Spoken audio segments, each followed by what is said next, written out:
নমস্কার বন্ধুরা, আমি সুখী বসাক আমার চ্যানেলে আপনাদের অনেক অনেক স্বাগত জানাই। বন্ধুরা, আজকে আমি আপনাদের তৈরি করে দেখাবো শুকনো চালের গুঁড়ো দিয়ে চুষি পিঠে। আর শীতকালে কিন্তু চুষি পিঠে খেতে ভীষণ ভালো লাগে। তো চুষি পিঠে তৈরি করার জন্য কি কি উপকরণ নিয়েছি আপনাদের বলে দেব। আর আপনারা পুরো ভিডিওটা স্কিপ না করে দেখতে থাকুন, আশা করি খুব ভালো লাগবে। এখানে আমি নিয়েছি 1 বাটি শুকনো চালের গুঁড়ো, এটা কিন্তু আলো চালের গুঁড়ো হয়। আর এখানে নিয়েছি হাফ কেজি ওজনের খেজুরের পাটালি গুড়, এটা কিন্তু কেটে অন্য কিছু করা হয়েছিল। আর এখানে নিয়েছি 1 প্যাকেট গুঁড়ো দুধের প্যাকেট। আর এখানে নিয়েছি গরুর দুধ। গ্যাসটাকে অন করে দিয়েছি। এরপর কিন্তু কড়াইয়ের মধ্যে জল দিয়ে দেব।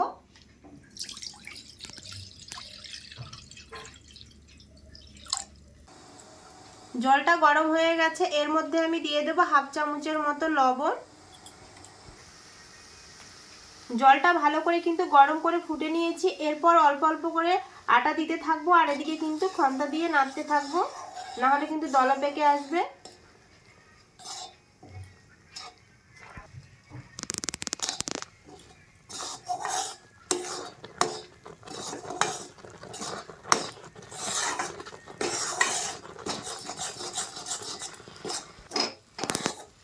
এইভাবে নাড়াচাড়া করতে করতে কিন্তু শক্ত একটা ডো তৈরি হয়ে যাবে।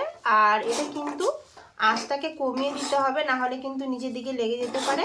হালকা আছে এইভাবে নাড়তে নাড়তে শুকনো হয়ে আসবে।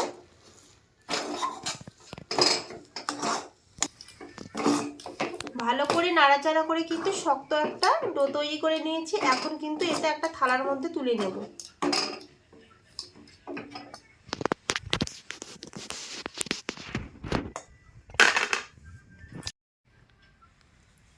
থালার মধ্যে তুলে নিয়ে কিন্তু খুন্তি দিয়ে ভালো করে একটুখানি মেলে দেব, তাহলে কিন্তু পুরটা ঠান্ডা হবে, তারপরে মাখবো আমি।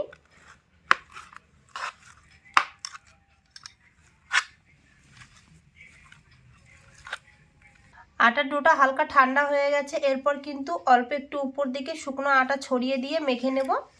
আর খুব বেশি আটা দেওয়ার দরকার নেই।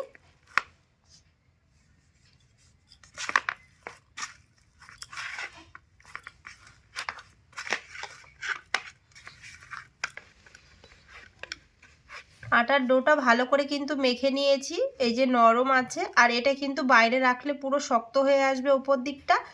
এটা কিন্তু এখন আমি এই বাটিটার মধ্যে রেখে দেব। আর অল্প একটু আমি পুর নিয়ে নিচ্ছি। এরপর এটা ঢাকা দিয়ে এখানে রেখে দেব।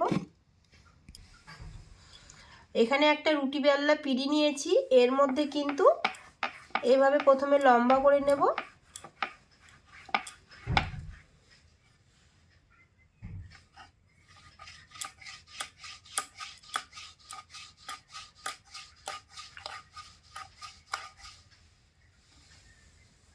একটুখানি আটা ছড়িয়ে দিতে হবে।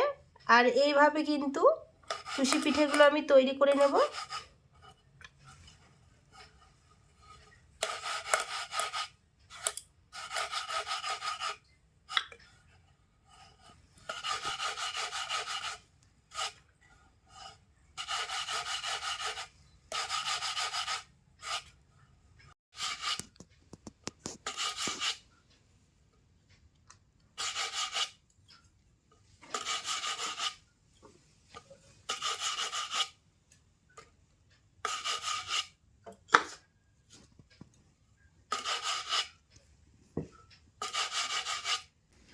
বন্ধুরা, এক এক করে আমার চুষি পিঠেগুলো সব বানানো হয়ে গেছে। আর দেখুন কত সুন্দর লাগছে দেখতে।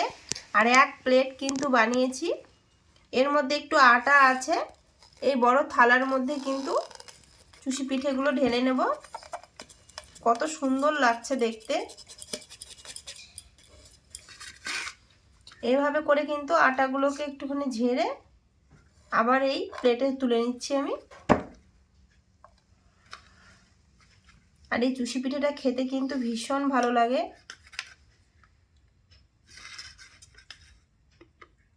কড়াই গরম হয়ে গেছে, কড়াইয়ের মধ্যে কিন্তু দুধ ঢেলে দেবো।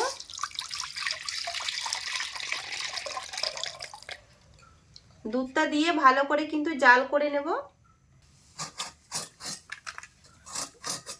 গুড়টা আমি বটি দিয়ে কেটে নিচ্ছি।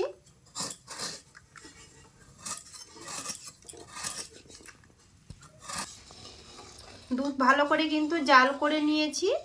এরপর আমি এখানে দিয়ে দেব কেটে রাখা খেজুরের গুড়। পরিমাণ মতো এখানে আমি গুড় দিয়ে দিলাম। গুড়টা দিয়ে ভালো করে কিন্তু গলিয়ে নিতে হবে।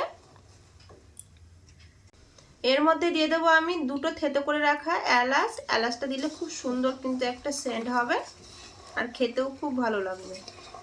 গুড়টা দিয়ে নাড়াচাড়া করে গুড়টাকে ভালো করে গলিয়ে নেব।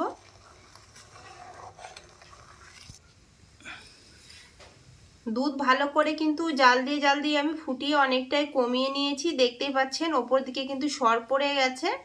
এরপর কিন্তু আমি আঁচটাকে কমিয়ে দেব। আঁচটাকে কমিয়ে দিয়েছি। এরপর কিন্তু চুষি পিঠেগুলো দুধের মধ্যে দিয়ে দেব। আঁচটাকে কিন্তু কমিয়ে দিতে হবে।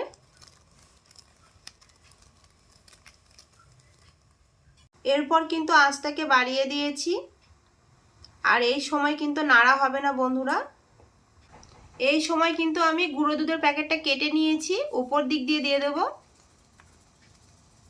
আর এই গুঁড়ো দুধটা দেওয়ার কারণে কিন্তু খুব সুন্দর লাগবে খেতে।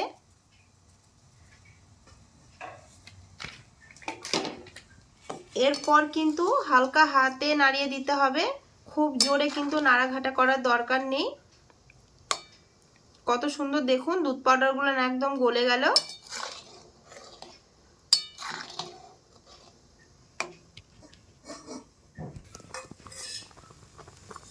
দেখুন বন্ধুরা দুধটা কিন্তু ফুটতে শুরু করে দিয়েছে আর চুষি পিঠেগুলো কিন্তু সেদ্ধ হয়ে কত সুন্দর ওপরে ভেসে উঠেছে।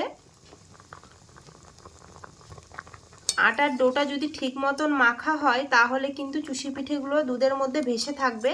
আর যদি কাঁচা আটা বেশি দেওয়া হয় তাহলে কিন্তু চুষি পিঠেগুলো একদম গলে যাবে, একদমই ভালো হবে না। দেখুন কত সুন্দর ভেসে আছে চুষি পিঠেগুলো।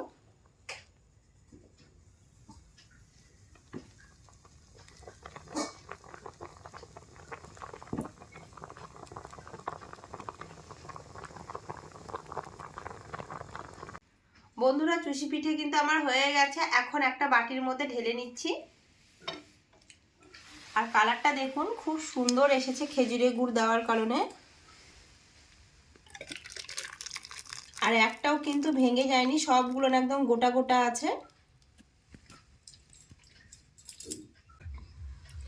বন্ধুরা দেখুন চুষি পিঠেগুলো আমার হয়ে গেছে আর কালারটাও কিন্তু খুব সুন্দর এসেছে খেজুরের গুড় দেওয়ার কারণে।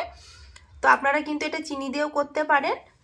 আর এর মধ্যে কিন্তু আপনারা নারকেল একদম কুড়ে দিতে পারেন, তবে আমার মেয়ে নারকেল খেতে ভালোবাসে না, সেই কারণে আজকে কিন্তু নারকেল দেইনি, শুধু দুধ দিয়ে করেছি। আর খুব সুন্দর হয়েছে, দেখতেই পাচ্ছেন একটাও চুষি পিঠে কিন্তু ভেঙে যায়নি, একদম সবগুলো গোটা গোটা আছে। আর দুধটা কতটা ঘন হয়ে গেছে, এটা ঠান্ডা হয়ে গেলে কিন্তু আরও ঘন হবে। আর এই পিঠেটা কিন্তু ঠান্ডা হয়ে গেলে আরও বেশি ভালো লাগে। চালের আটা রুটির সঙ্গে বলুন কিংবা সাদা ঢাকুন পিঠের সঙ্গে বলুন, খেতে কিন্তু ভীষণ ভালো লাগে বন্ধুরা আমার চুষি পিঠে তো একদম রেডি হয়ে গেছে। তো চুষি পিঠে রেসিপিটা আপনাদের কেমন লেগেছে অবশ্যই কিন্তু কমেন্টে জানাবে। আর এইভাবে কিন্তু বাড়িতে অবশ্যই আপনারা তৈরি করে দেখবে, একদম কিন্তু গলবে না, একদম গোটা গোটা থাকবে। আর এটা কিন্তু আমি শুকনো চালের গুঁড়ো দিয়ে করেছি, আপনারা চাইলে ভিজে চালের গুঁড়ো দিয়ে কিংবা সুজি দিয়েও করতে পারেন। যেটা দিয়ে করবেন সেটা দিয়ে কিন্তু একদম পারফেক্ট হবে। তো রেসিপিটা ভালো লাগলে অবশ্যই আমার চ্যানেলটিকে সাবস্ক্রাইব করে দিয়ে পাশে থাকা বেল আইকনটি অবশ্যই প্রেস করে দেবেন নিত্য নতুন ভিডিও পেতে। আজকের মতো এই পর্যন্তই, আবার দেখা হবে অন্য কোনো রেসিপিতে। নমস্কার।